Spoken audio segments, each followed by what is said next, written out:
Welcome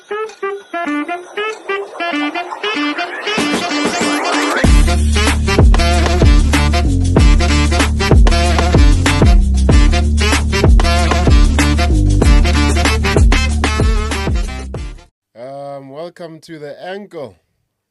Thank you so much for tuning in once again. I'm with my big boy Scott. How you doing, sir? I'm good, man. How you doing? Good. We have a special guest in the building. A man we snitched right out of a conference. This man was sitting at a conference at Tsimolong, some CTIN civic tech conference, minding his business, and I thought, hey, we have an innovator in the building and a podcast to shoot. So we took him right out of the conference, and here we are. Mr. Israel, how you doing, sir? Good morning. Thank you. I'm very well. Israel is an innovator. He builds a number of technologies. He is from Lagos, Nigeria.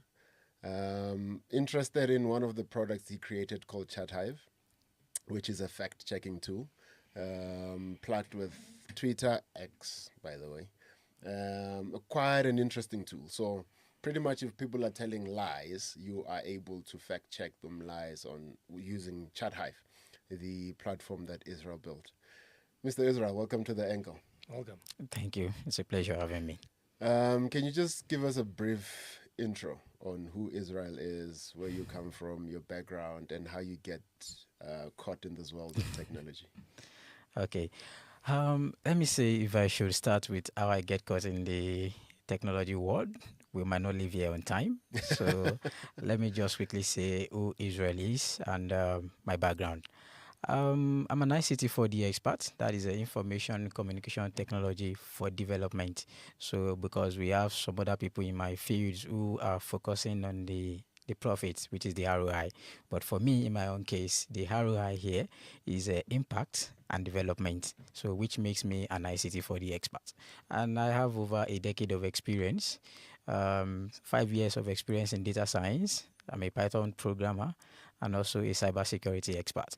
So I started my journey with one of the largest civic lab on the continent, which is Code for Africa, headquartered in Kenya, but also have an office in Johannesburg in South Africa.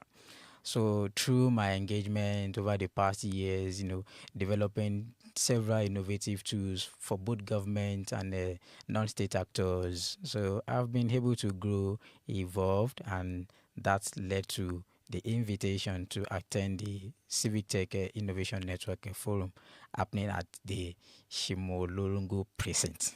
I'll go put you on blast. It's Tsimolong. Okay. You see, I'm learning Pidgin English. We must learn some of our language. I'm definitely trying. Yeah. So, nice intro there. What problem are you solving with ChatVE? Thank you. So we are looking at the emerging technologies around the world. As we all know, I've heard the 4IR, that's the fourth industrial revolution.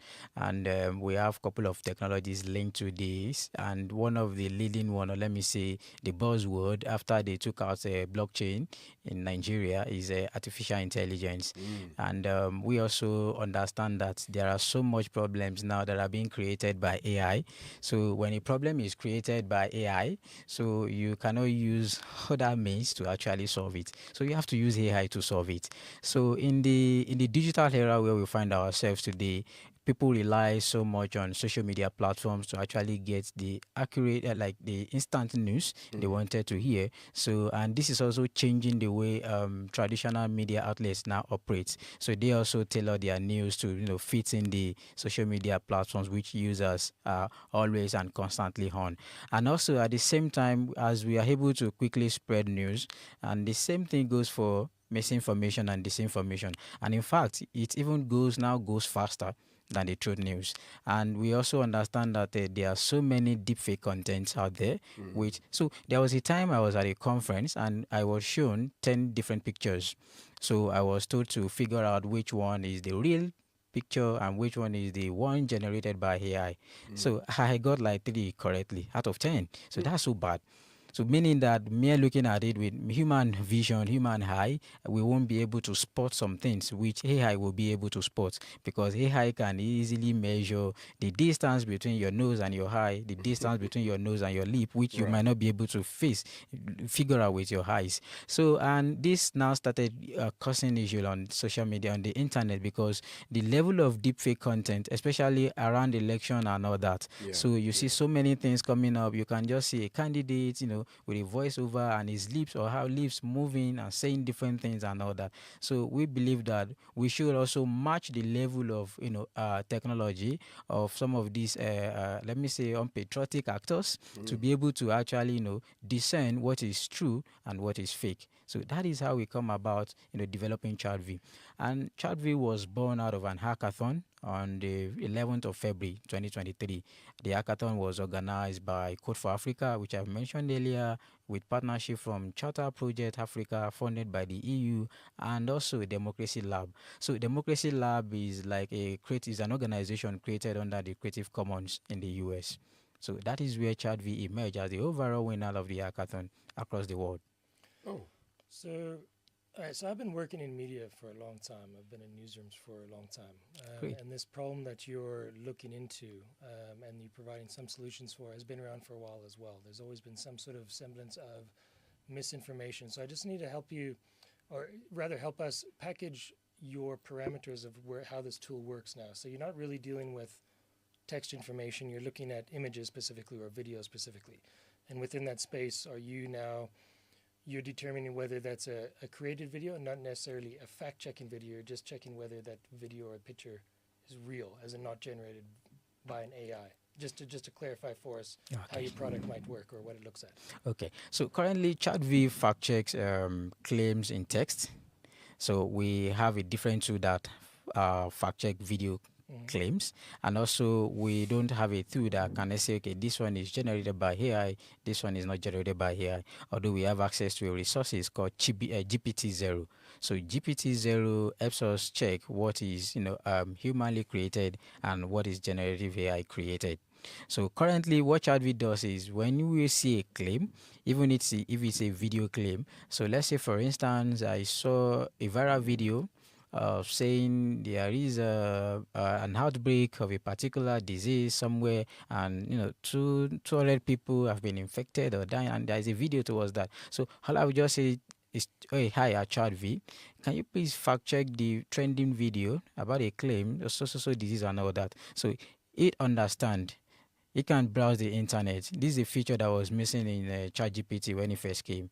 So it can browse the internet on its own. Now look for that video and work on some metadata. When was the video first appeared on the internet? Where was it first shared and all that? And use that to actually now come to a conclusion and say, oh, okay, this video is not genuine because this video has been in existence before when this person say this claim is happening.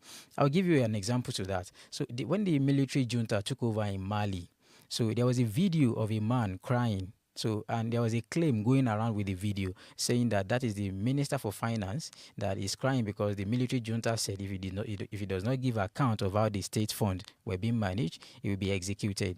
So whereas it's a different thing. So sometimes we find ourselves, a different video being pushed with different narratives and all that. So we are able to actually separate the two of them. But when it now comes to identifying, okay, this is a real image and this is a synthetic image or AI generated image, then we use a different tool. Oh, interesting. So it can take in any input. Yes, text, it can take in text, image, and video. Okay. So in like to Scott's point, if a news media house writes an article, say maybe about you, right? And they make all sorts of assumptions and accusations and stuff. Can I use this thing to go? Can I use ChatV to go, hey, can you fact check if any of the information that's mentioned in this article exists in the public domain is actually factually true? Yes, not currently we have that feature, because what I would have suggested you do in that case is that you can export it in PDF format and upload it so you can vet everything. But what we can also do in this case is maybe check some of the claims in that particular article. So let's say they said I have over 20 years of experience and all that. So you can just start picking them. Israel has 20 years of experience.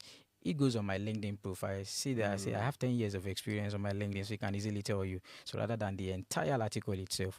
And also, if they said, okay, Israel is a tech founder and also this and that, so maybe it is a title of the article. So you can also fact check that. Okay, is Israel a tech founder? Is he also a medical doctor? So you can also tell, no, I don't see anything relating to medical experience or medical educational background on his profile, and you just separate them.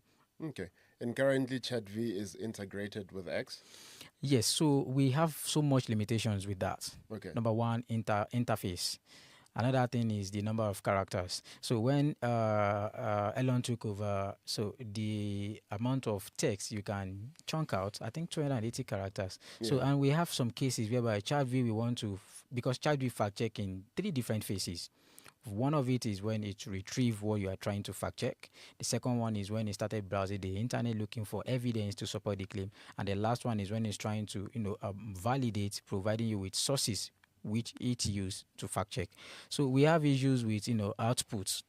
We can only deal with 280 characters at a go. So we are unable to push in more text, and we have so many cases whereby ChatVE want to fact check in 300 characters, 1,000 characters, providing you with links and sources to validate its output. So we now decided that okay, let's have it on Hex and let's stick to 280 character. Also, we can have a web version which can chunk out up to 250 words for you over 1,000 characters. So that is how we are able to manage it, the integration. And our reason for integrating on X is no any other reason that we all agree that X is one of the largest platforms where misinformation, disinformation, propaganda are being spread unchecked. Right. So with ChatVE, you can curb a lot of misinformation and disinformation on X. Great. And in fact, once it is, when you see a claim and you fact checked it, every other person see that this has been debunked. Okay. So it's the only tool that exists outside closed messaging apps, instead of other tools that can easily fact check via instant messaging, and nobody except you and the bot itself will be able to see. But on X, everybody can see it. It has been fact checked on the timeline. Oh, interesting. So with ChatVE, we can stop a lot of nonsense trending. People can just start a trend that's based on nothing. So with ChatVE, we can just fact check if whatever this thing that's trending is actually real. Before you share as well. Yeah, before you contribute to this trend. Exactly. So, I mean, I want to dig into it a little bit because I know this this problem is not an easy one to solve, and there's a few different ins and outs, based on whether something is true or not, and there's different versions of truth out there. I mean, if you're searching the internet for the truth, it's not always easy, and so AI, if it's trained properly, is a very great tool in that space. So my question would be to you is, I mean, generally, what's the pickup from an audience usage perspective? Is it considered to be credible in the right circles, like in terms of other media houses or journalists? Do they use it in some sense? Is it picked up? Like, what's the usage really? I mean, how's it being implemented or used among the general public, if at all, at this stage? Yeah, thank you. So I think we built ChatVE for media platform, and I find it being used more by individuals. So we were discussing earlier on that how many media platforms do we have using it. So I was saying about 4, whereas we have thousands of users from across the world. So I think when I get back to the country by the end of this year, we also export out our analytics and see where some of our users tagging ChatVE has been coming from, because we use ChatVE for a whole lot of use cases. So if you go on our timeline, you will see even before the South African election, we're able to do some fact checking. It's on our platform there about there are a couple of figures around the economic growth in South Africa, which were released by the candidate and all that. So we did a little bit of fact checking. So when it comes to the usage, the individual users have actually been much more interactive, even compared to media outlet, which we built it for. Because we understand that fact checking is a very long process. Before you fact check a claim, the damage has been done. The content has gone viral. And but the moment you are done fact checking and you now say, okay, this thing is true, okay, this thing is misleading. Yeah. People that have even seen the fake one, they might not see the one that you've debunked. Right. So, and that makes us now start tilting to, okay, let's just put this tool in the hand of users. So I think they are everywhere. So they can even be, they have this wider oversight compared to us. And another thing when we are talking about credibility is that although we started very small, ChatVE was trained on ChatGPT 3.5 Turbo, which has been phased out and we've moved to the latest model. And then we had about 7.7 billion parameters. And some of these were just curated news articles from verified sources. And fact checking is done using, Wayback Machine, digging through knowledge base, finding evidences and all that. And ChatVE does the same thing too. So I would say to some extent it's credible. And there is one key thing which let me just say it's it's part of our how do you call it, trade secrets. Trade secrets. So what we do with ChatV is that rather than ChatV just reeling out rubbish for you and contributing to misleading you the more, there is a particular way we train the bots, the LLM itself, to understand that hey, you are not just an ordinary person, you are a researcher, you are a journalist, and you are a fact checker. So when you don't understand something, rather than you just saying, giving us what is not, just say you are not sure. So, and that has been our key way to go. Give those response. Exactly, I'm not sure. exactly. When ChatV is not sure, instead of giving you something wrong, instead of just coming up with something for you on itself, the bot was strictly trained to say that I'm not sure. So then you can now start looking for other sources for verification. So it's all on our XP. You will see some of the places where it says I'm not sure. Some of the places where it says okay, this is my output. Some of the places it says okay, fine, this thing is true.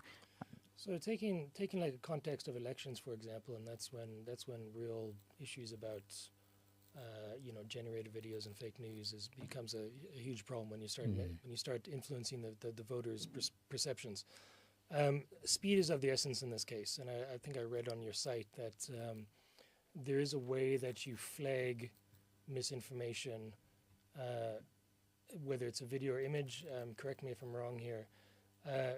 Using some sort of tag or some sort of pixel of some sort on that image, so when it's further distributed, it's automatically flagged as something fake. I'm not sure. Technically, I'm a bit unclear how that actually works. Yes, I actually got a question. So we were looking at, okay, we don't just want to be fact checking and telling you this is false and this is true. We find out that there is what we call the how do I put this, social or psychological impact when you do something. We discover that after even fact checking a claim and ChatGPT tells you that this is false, some people still go ahead and share that thing. Even though they know it's not true. So some people will still go ahead and share that thing. Okay. So that is that now comes to that So that now boils down to social behavior issue. So, but we feel like okay, fine, we should have a way to solve this problem. I remember during the development with ChatV, we worked with a couple of developers in the US, and I was also looking at some tools which they've built. I came across a particular tool called Take It Down. So, Take It Down helps protect the explicit video content of minors. So that when you are trying to share it, they pull it down. So that's what you are referring to. That when you try to share it again, it flags it and they pull it down. So, but we've not been able to achieve it because we need a synergy with platform owners. Exactly. Yeah. You can't just do things on other platforms. Exactly. So we need a synergy with platform owners so that in such a way that there is a tech around it, which is a digital fingerprint. Every information has a digital fingerprint. So it is that digital fingerprint that we are leveraging on to say, okay, when you see this digital fingerprint of a claim that has been debunked and someone is trying to share it again, can you just, pull it down? So, but the reason here, the gap here is that the limitation is that this cannot be done alone by ChatV. So we need the synergy from platforms. And just a quick point on that, I would suggest that intentional shares of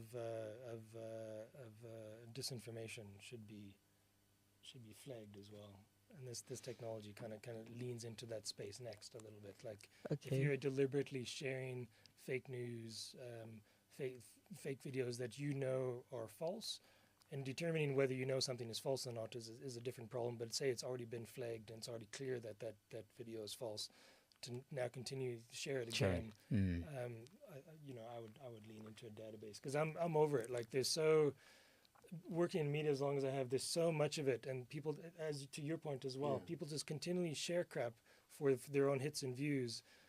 You know, not really paying attention to the damage it causes, It causes, to the yeah. broader situation. Yeah, I Interesting. and I Because, totally agree with him. I have a colleague who works with Meta and Hex. She's in the UK. That's what they do. Not even people that sees fake news. There are some people that they just open an account just to be sharing propaganda for political actors and all that. So we flag some of these accounts. Yeah. So there are some popular names that no, this person is known for sharing fake news and misinformation. do you reckon people can use tools like ChatVE to spread misinformation? In this sense, if I'm fact checking, but I'm not actually looking for the truth, I'm trying to find as much damaging stuff on Scott as I possibly can. I'm gonna use ChatHive. Hey, it's buried deep, man. And then I pull all them skeletons out. And I go, okay, here's what's true about Scott. I'm not interested about that. I'm interested in all his skeletons. This man worked with the Guptas, all of that stuff. Hey, you putting that on a podcast. He did not work with the Guptas. Disclaimer. He worked with the Guptas, right? So I'm pulling all of that information and I'm putting it out as a smear campaign or character assassination, because I know for a fact, ChatVE told me this is not true.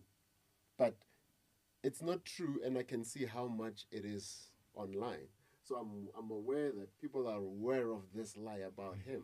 So if I tell this lie, that ChatVE has made me aware that it is a lie, and now I know, okay, I have enough ammo to paint this man and character assassinate him as much as possible using the tool that was meant to curb misinformation and disinformation. Yeah, so basically, this is what I would say. Well, you might not have found the other side of the information in the data set used to train ChatV.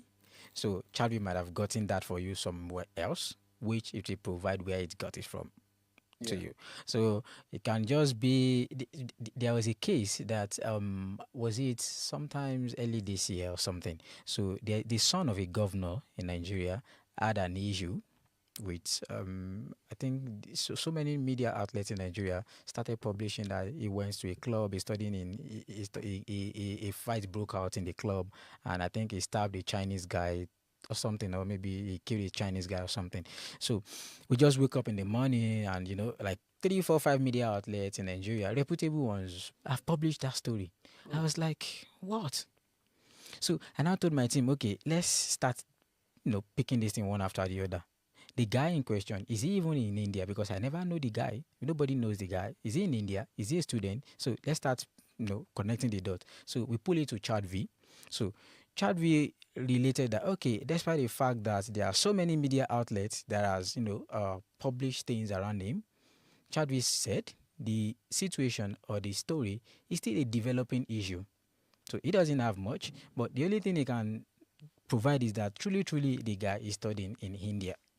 So meaning that, okay, fine, is in the country where they said the incident happened, but we need to, start digging more. So is he at the club, geolocation, was he at the club that night, and all of those things. So sometimes you might not find the damaging information on ChatV, but even if ChatV gave them to you, so ChatV will let you know, okay, this is where I found this from. So, and at the end of the day, we might not get into trouble. So because we can say, okay, ChatV already told you this is the source for this and not from us. So can I ask, maybe just kind of pull out a little bit and ask a little more practical questions in how it was built? I mean, what sort of team do you have? I mean, was this something that you were funded? You were talking earlier about some organizations you work with. How did it all come together? So ChatV grew from the hackathon to a tool that attract a global audience. I told you earlier on that we had a kind of a session also with ICFJ. So I think you're a media person, ICFJ is the International Center for Journalism. So about 400 solutions across the world was submitted late last year, and 8 out of them with looking at their impact and all of those things, the technology behind them, 8 were selected and were given resources, including data sets, developers, people that have worked with Google and X and all that. So I'm looking at the development team. Yeah. So we don't really have a very large team like that, but we are leveraging on our expertise and commitment. Myself, I'm a data scientist, so I supervise some of the code, the learning, and everything. And we also have the development guys. I also have a developer who is a full stack. He's a Ghanaian. He's based in Ghana, so we work remotely, and I shuttle Ghana and Nigeria once in a while to have interaction. I mean, what's the longer term thinking around it? Is it going to rely on funding moving forward, or it's not really the kind of thing that you would want to monetize? But I mean, I suppose there would be potentials for subscriber access to some degree. I mean, how are you thinking about sustainability? Yeah, thank you so much. So because we are incurring so much on X, the API itself, X is $5,000 per month using X API. So and most tools have pulled out. Most tools have pulled out of X because of these costs. So I'm speaking on sustainability. So we look at what we want to do, where people actually pay to say this is true and this is not false, because again we have a social issue whereby people just want to spread fake news. They just want to have the feeds on their and all of those things. So we people pay. So we now try to come up with a different business model which looks into, okay, we've seen what ChatVE can do. How about we start building ChatVE as a service? What do I mean? If you are a airliner or an hotel, you don't really need an assistant or maybe someone to be on the call 24/7 before you can have your bookings. So we have a template already which we are testing to that effect. So by just chatting up ChatVE, can you just find me a cheap hotel around Johannesburg, so date? So you can just have options, boom, and you have your options. So you don't need to speak to anybody. So ChatVE, can you just, I want to change my flight, I want to reschedule my flight and all of those things. And also, we are looking at, this is a digital era. You run a business, fine, you have a website. I don't think I have time to be sifting through your 30 pages of website looking for what services you render. So we can easily train ChatVE with your custom business data. For instance, this facility, I can just say, okay, what time do they close here? What services do they render here? So like prompts to my own, rather than me going through your website and start clicking. So just interaction. Then ChatGPT can easily do some of these frequently asked questions about your businesses to your audience instead of them. And even on social media platform where they use WhatsApp, Facebook Messenger, instead of them going on www. So thing. So that is the business model. So money from that, then we start pulling it into fact checking, because for now I don't see where people want to pay for fact checking. So that would be like a ChatGPT model. Yeah. Okay. So for a much better trained version custom of business data, exactly. Yeah, custom business, not just general data now. Okay. Custom business data. Okay. So where does it sit? Is it a civic tag innovation thing, or is it like a normal innovation? Let me just call it, it's now going to be like a social enterprise. Okay. So it's going to be a social enterprise. Because like you mentioned, we cannot just rely on grants fund forever. Right. So we just have to start making money to start generating funds and then applying the funds back into social costs. Just to take you back a bit, you said this was a product of a hackathon. Hackathon, yes. Who created the hackathon? Code for Africa, Democracy Lab, and the Charter Project.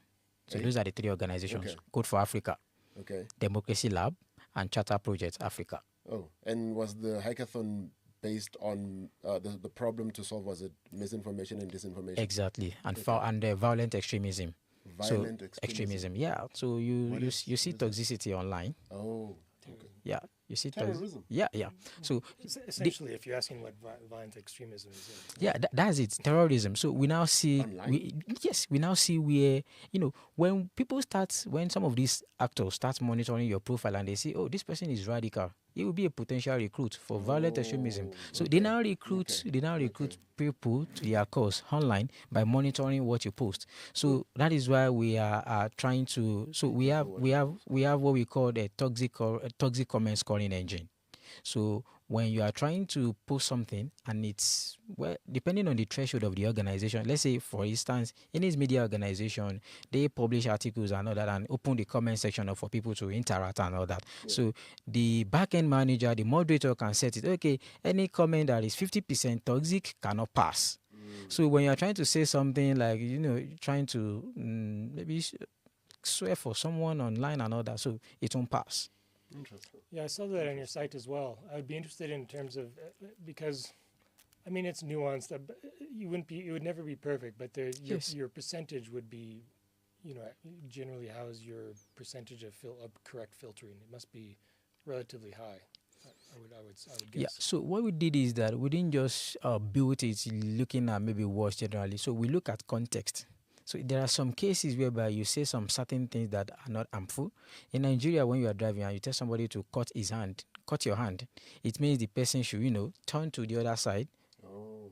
But if you say cut your hand, they might suspend your account. Like you are saying people should harm themselves. So we look at context of what you're saying. And it's a machine learning algorithm. It's about 99.9% correct, accurate. And that is why we rolled out in English and French, because we deployed that, we tested that in Cote d'Ivoire at an exhibition in Cote d'Ivoire. Yeah. So, and some of our West African countries brothers who speak French. So we rolled it out in English and French. But at the same time, I think I met with a guy from, I think, South Sudan yesterday. So he also talked about this with me. I said, okay, fine, we can do this for you in Arabic as well. And we can also look into other languages, even Western languages. Yeah. And this too also was a support given to us by Google. So some of the APIs and the machine learning models that we leverage on was from Google. Interesting. Nice. You're an innovator. Can't get calls Thank in you. the middle of the podcast. Hey man, this is not a TV show. This is a podcast. We answer calls. Joking. You're an innovator. So Thank you. is this the only thing you working on, or are there other It's quite a big similar thing. projects? To be fair, it's quite a big thing. Yeah. It is.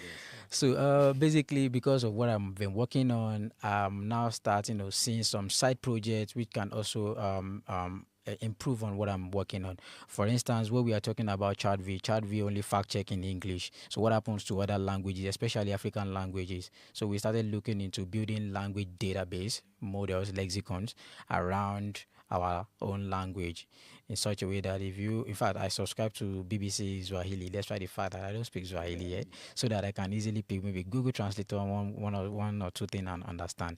So I looked at this. I said, okay, BBC Swahili would actually offer us rich data when we want to start training a model to speak Swahili, to understand Swahili. So these are some of other side projects that I'm working on. So building lexicons around African languages. And are you training it on Nigerian languages? Yes, so we are also training on 3 major Nigerian languages: Hausa, Igbo, Yoruba. Although there is so much pressure to also incorporate the Nigerian pidgin, but we look into that. How are you going to incorporate Nigerian pidgin? So we actually have BBC pidgin too. You have BBC Pidgin, yeah. Interesting. Yeah. How many languages do you have in Nigeria? Over 500 languages. Good Lord. How are you going to train this? Not official, but yes. You know, in Nigeria, you can have a neighbor and not know what language they speak. Definitely. Good Lord. Definitely. Okay. And are you building any humanoids? Not yet. Is it something you guys will be going into? Yeah, but we won't be the first. So because we have someone who has a humanoid bot who speaks Nigerian languages, so we won't be the first. So maybe we can look at having a humanoid that does something different. Interesting. And sustainability around such projects is how do you monetize? Are they projects solely for social good, or do they have like a high potential of generating revenues and scalability throughout the continent? Yeah, thank you. So as for sustainability, so we have some support from Global North, and some of these supports are in different phases. So we have some support that will be looking at an idea they want to build, and there are some that will be looking at an MVP they want to scale, and they are looking at from maybe two that they want to replicate somewhere else and expand. So this is some of the ways we've been able to sustain ourselves. But for now, we are not in an idea phase anymore. So and some of this funding come from the idea phase. So we start looking into funds to scale or to replicate somewhere else. So we also been looking to the global north, and at the same time also trying to see how we can now start monetizing And another way we want to start monetizing is we is a media personnel. So we also want to look at a personalized news content. So I don't just want to wake up, because sometimes I wake up to so many toxic news which I don't want to see. So how about I start, seeing news that I wanted to see? Maybe today I don't want to hear they killed 200 in Gaza, they killed 300 in Lebanon. I don't want to hear anybody firing rockets. I just want to see sport news. So I can easily, start seeing sport news. So we are looking into personalized news. And for for underserved community, people that does not even have internet access. So we are looking at maybe USSD and SMS messaging. So you just receive news and you read your news, SMS, fine. You are good to go. Interesting. The sky's the limit, man. Yeah. So, I mean, in closing, what do you think makes Nigeria one of the top horsemen in tech on the continent? What's so unique about Nigeria?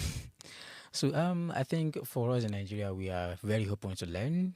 And for instance, I didn't study in Nigeria, so I studied in Malaysia.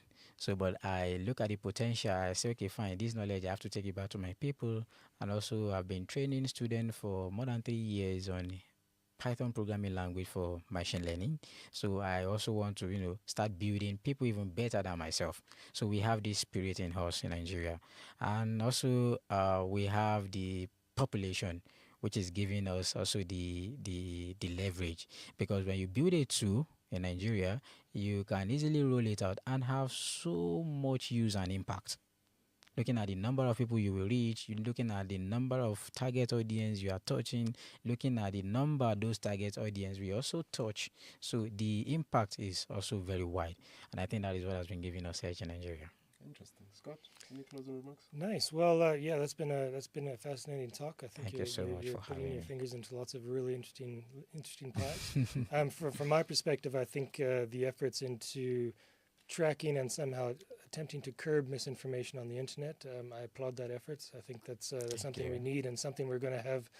It's going to become a much bigger problem as we go down the line. So the sooner we can get some solutions in place now, that'll be great. Yeah, thanks for your time. I appreciate you coming through. Thank you so much for having me. Just before we go, lastly, just so the viewers can follow the how to use ChatVE. So just walk me through, if I see a tweet and I suspect this is misinformation, disinformation of the highest order, how do I fact check this tweet from Scott? Okay. First thing is you follow at ChatVE_. Okay. Then when you see it, the tweet, you don't need to leave that place where you see it. Okay. Under it, just like you want to reply to it or create a thread, just say hi at ChatVE, fact check, to call the bot up. As fact a comment check. in the comment. Exactly, in the comment. Okay. And just put a phrase or line or one or two phrases on the context. So it might be a paragraph, might be a whole lot of things. So just say, is it true, this so thing? Then ChatVE will just tell you, hold on, I'm fact checking this for you. And even if it might take a minute or two or few seconds to reply, it will reply back to you and you will get a notification in that way that ChatVE has replied back to you. So it's hi at ChatVE, fact check, then just context of the claim. Okay. Just a phrase or but how you would call in ChatVE into that comment section is hi at ChatVE. Or hi at ChatVE. Exactly, you mentioned ChatVE. Okay. Hi at ChatVE, fact check. Yeah. Then you put your description. Please check if this thing is true before I comment on it. Exactly. And then you'll get a notification once ChatVE has done. Yes, it replies back to you. Okay. Very nice. Interesting. I'll test it out today. I am testing it out. Right? Mr. Israel, thank you so much for coming through. Thank you so much. Thank It's you. a pleasure for having so if me. people want to follow the work that you do, when can they follow you? I think that's your camera there. Okay, so you can follow us at ChatVE_, and you can also follow me on X at Olatunji, HOLATUNG. We'll put all that in the description of the video as well. All right. We'll do all of that in the description below. Don't forget to like, subscribe, share, notification bell, the whole 9 yards. Thank you so much for tuning in. It's been the Angle Podcast. Cheers. Bye for now.